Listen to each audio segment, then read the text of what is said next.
तहलका खेज खबर आपके सामने मैं रखने जा रहा हूँ, तो वीडियो को शुरू से लेकर एंड तक पूरा देखें। नाजरीन ग्रामी, इजराइल और ईरान गुत्थम गुत्था। इजराइल ईरान पर फौजी कार्रवाई करने के लिए तैयार। ईरान के मिसाइल हाई अलर्ट। पाकिस्तान के 14 JF-17 थंडर तैयारे और 30 टैंक ईरान के साथ खड़े हो गए। खित्ते में एक और जंग का इम्कान पैदा हो गया। वीडियो की तफसीलात में आगे बढ़ने से पहले हमारी वीडियो को लाइक कर दें, चैनल को सब्सक्राइब करके बेल आइकन पर ज़रूर क्लिक कर दें। नाज़रीन ग्रामी, इजराइल के वज़ीर आज़म बेंजामिन नेतन्याहू के कौमी सलामती के मशीर ने मंगल के रोज़ ईरान के ख़िलाफ़ हतमी कार्रवाई का ऐलान कर दिया। ईरान की नई ज़ेर ज़मीन जौहरी तनसीब की खुदाई से पैदा होने वाले किसी भी फौरी ख़तरे को खारिज इम्कान करार दे दिया। आलमी ताकतों की यूरेनियम पर अफजूदगी की सरगर्मियों पर नई पाबंदियाँ और बम बनाने की सलाहियत रखने वाले दीगर मंसूबों पर मुज़ाकरात की कोशिशें अब तक बेनतीजा रही हैं, जिसकी वजह से इजराइल एक तवील अरसे से ईरान की जौहरी तनसीबात के ख़िलाफ़ कार्रवाइयाँ की धमकियाँ दे रहा है। इसका कहना है कि अगर सफारतकारी का कोई नतीजा बरामद नहीं होता तो वो ताकत का सहारा लेगा। इजराइल की मुसल्लह अफवाज के सरबराह लेफ्टिनेंट जनरल हर्जी हालियो ने एक सिक्योरिटी कॉन्फ्रेंस में तकरीर में कहा है कि ईरान ने यूरेनियम को अफजूदा करने की सलाहियत में पहले से कहीं ज़्यादा तरक्की की है। पाकिस्तान का भी बड़ा ऐलान। पाकिस्तान के थंडर और टैंक ईरान की इजराइल की ईंट से ईंट बजाने को तैयार और ईरान के साथ डट कर खड़ा होने का ऐलान कर दिया है। उन्होंने बताया है कि ये पेशरफ्त क्या हो सकती है और ना ही ये बताया है कि क्या कार्रवाई की जा सकती है, किसके ज़रिए की जा सकती है। इसके अलावा इजराइल के इत्तेहादी अमेरिका की जानिब इशारा करते हुए उन्होंने कहा है कि हमारे पास सलाहियतें हैं, दूसरों के पास भी सलाहियतें हैं। माहिरीन इस बात पर मुनक़सिम हैं कि आया इजरायली फ़ौज ईरान की जौहरी तनसीबात को देर पा नुकसान पहुँचाने की सलाहियत रखती हैं जो दूर दराज मुंतशिर और दिफाई हैं। ईरान ने जौहरी बम की तैयारी से इनकार किया, किसी भी हमले का तबाहकुन बदला लेने का वादा किया। ये क़यासराइयाँ की जा रही हैं कि इजराइल ईरान की सरहदों पर वाक़ई ममालिक को हमलों के लिए स्प्रिंग बोर्ड के तौर पर इस्तेमाल कर सकता है। चुनांचे ईरान के हमसाया मुल्क आज़रबाईजान भी इस्तेमाल कर सकता है। ईरान की हमसाया मुल्क आज़रबाईजान ने इजराइल के साथ मजबूत ताल्लुकात के बावजूद इसको मुस्तरद कर दिया है। उन्होंने कहा है कि हम किसी जंग का हिस्सा नहीं बनेंगे जिसमें ईरान शामिल होगा। इसके अलावा पीर के रोज़ खबर दी गई है कि ईरान ज़ख़रस के पहाड़ों में एक नई ज़ेर ज़मीन तनसीब तामीर कर रहा है। ये तनसीब 2020 में होने वाले धमाके, आग की जद में आने वाले नितंस के करीब यूरेनियम सेंट्रीफ्यूजिस मैन्युफैक्चरिंग कार मरकज़ का मुतबादिल होगी। इजराइल के कौमी सलामती के मशीर ज़ाची हांजी ने कॉन्फ्रेंस में कहा है कि ज़ेर ज़मीन तनसीब पर ज़मीन पर तनसीबात के मुकाबले में हमला करने की सलाहियत महदूद हो जाती है, जो यकीनन आसान है। लेकिन इस मामले के बारे में जो कहा जा सकता है वो ये है कि ऐसी कोई जगह नहीं है जिस तक रसाई मुमकिन ना हो। इसके अलावा कुछ सेंट्रीफ्यूजिस मैन्युफैक्चरिंग हाउस को नितंस के करीब पहाड़ी मरकज़ में मुंतकिल करने पर काम कर रहा था। इस इलाके में ईरानी इंजीनियर्स तवील अरसे से खुदाई का काम कर रहे हैं।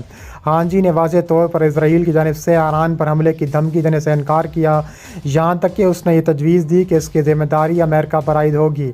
उन्होंने मज़ीद कहा कि किसी भी सूरत में नितंस के करीब ज़ेर ज़मीन तनसीब मुकम्मल होने से कई साल दूर है। उन्होंने कहा है कि अगरचा वाशिंगटन ईरान के साथ सफारतकारी को तरजीह देता है, लेकिन इत्तेहादियों को आँख के बदले आँख नज़र आती है। आखिरी हरबे की फ़ौजी कार्रवाई के लिए मुमकिना सुर्ख लकीरों में कोई ख़ास फ़र्क नहीं है। फ़लस्तीनी मुक़ावमती तहरीक के सेक्रेटरी जनरल ने हया वेबसाइट वाशिंगटन को इंटरव्यू देते हुए कहा है कि अब तक सिर्फ तहरीक जिहाद इस्लामी ने हमलों में हिस्सा लिया, लेकिन मुस्तक़बिल में सेहोनी हुकूमत की जारहाना कार्रवाइयाँ जारी रहीं تو جوابی کارروائی میں صرف جہاد اسلامی نہیں بلکہ حماس اور حزب اللہ سمیت تمام مقاومتی تنظیمیں مل کر صہیونی حکومت کے خلاف کارروائی کریں گی۔ انہوں نے مزید کہا کہ دشمن کو اس بات کا اندازہ ہے کہ فلسطین کے خلاف مزید جارحیت کی صورت میں حزب اللہ اور حماس بھی میدان جنگ میں وارد ہوں گی، اس لیے صہیونی حکومت مزید کارروائی کرنے سے گھبرا رہی ہے۔ انہوں نے صہیونی جیل میں شہید ہونے والے مجاہد کمانڈر خضر عدنان کی شہادت کا اسرائیل کو ذمہ دار ٹھہراتے ہوئے کہا ہے کہ اسرائیل نے جیل کے اندر ان کو شہید کر دیا۔ اگر مزید کسی کمانڈر پر حملہ ہوا تو ہم تل ابیب پر براہ راست حملہ کریں گے۔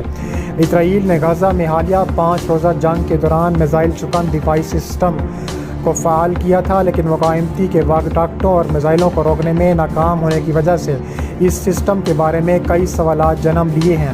اس سے پہلے صہیونی حکومت مقاومتی حملوں کو روکنے کے لیے آئرن ڈوم نظام استعمال کرتی رہی ہے، جس کے بارے میں صہیونیوں کا یہ دعویٰ ہے کہ حالیہ غزہ کی جنگ میں نئی دفاعی سسٹم فلاخن داؤد کو استعمال کرنے کی خبروں نے مبصرین کی توجہ اپنی طرف مبذول کرائی تھی۔ صہیونی فوج نے کہا تھا کہ غزہ سے فائر ہونے والا میزائل کو روکنے کے لیے جدید فعال سسٹم کو فعال کیا گیا ہے۔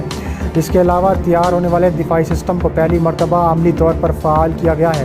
اس سے پہلے گزشتہ 12 سالوں سے صہیونی حکومت مقاومتی حملوں کو روکنے کے لیے مسلسل آئرن ڈوم استعمال کرتی رہی ہے۔ اس تحریر میں نئی دفاعی سسٹم کی خصوصیات کے بارے میں روشنی ڈالی گئی ہے۔ نئی دفاعی سسٹم فلاخن داؤد اور دفاعی تیزڑی کا بھی نام دیا گیا ہے۔ یہ ان 4 سسٹم میں شامل ہے جن کو صہیونی حکومت فضائی حدود کی حفاظت کے لیے استعمال کرتی رہی ہے۔ آئرن ڈوم سسٹم کے مختصر فاصلے تک مار کرنے والے میزائلوں کا مقابلہ کرنے کے لیے بھی استعمال کیا جا سکتا ہے۔ طویل فاصلے تک مار کرنے والے بیلسٹک اور بین البراعظمی میزائلوں کا مقابلہ کرنے کے لیے صہیونی فوج کے پاس 2 اور 3 سسٹم موجود ہیں۔ اس کے علاوہ جدید جنگی طیارے اس مقصد کے لیے استعمال کیے جا سکتے ہیں۔ آئرن ڈوم اور آر او سسٹم کے درمیان موجود شگاف کو پر کرنے کے لیے فلاخن داؤد سسٹم کو معاہدہ کیا گیا ہے۔ 2017 میں یہ سسٹم تیار کردہ فعالیت کے معاہدہ تھا۔ اس سسٹم کے ذریعے 70 سے 270 کلومیٹر کے درمیانی فاصلے تک دفاعی کام لیا جا سکتا ہے۔ یوں کہا جا سکتا ہے کہ اس سسٹم کے ذریعے پرانے اور کم درجے کے میزائلوں کے بجائے جدید اور طویل فاصلے تک مار کرنے والے کروز میزائلوں کا مقابلہ کیا جا سکتا ہے۔ صہیونی فوج کا جدید دفاعی نظام جادوئی چھڑی کیا حقیقی معنوں میں جادو کر سکے گا؟ آئرن ڈوم میزائل صہیونی کمپنی اور امریکی کمپنی کے بین تیار کیا جاتا ہے۔ اس کے علاوہ یہ نیا دفاعی سسٹم پیٹریاٹ اور ہاک جس کا متعدد ثابت ہوا تھا۔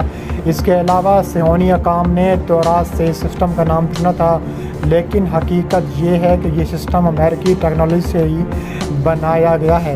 آئرن ڈوم اور اس نئے دفاعی سسٹم ایک اور بنیادی فرق یہ ہے کہ آئرن ڈوم کو آسانی کے ساتھ ایک جگہ سے دوسری جگہ منتقل کی کر سکتے ہیں، لیکن جادوئی چھڑی کو ایک جگہ منتقل ہونے کی ممکن نہیں۔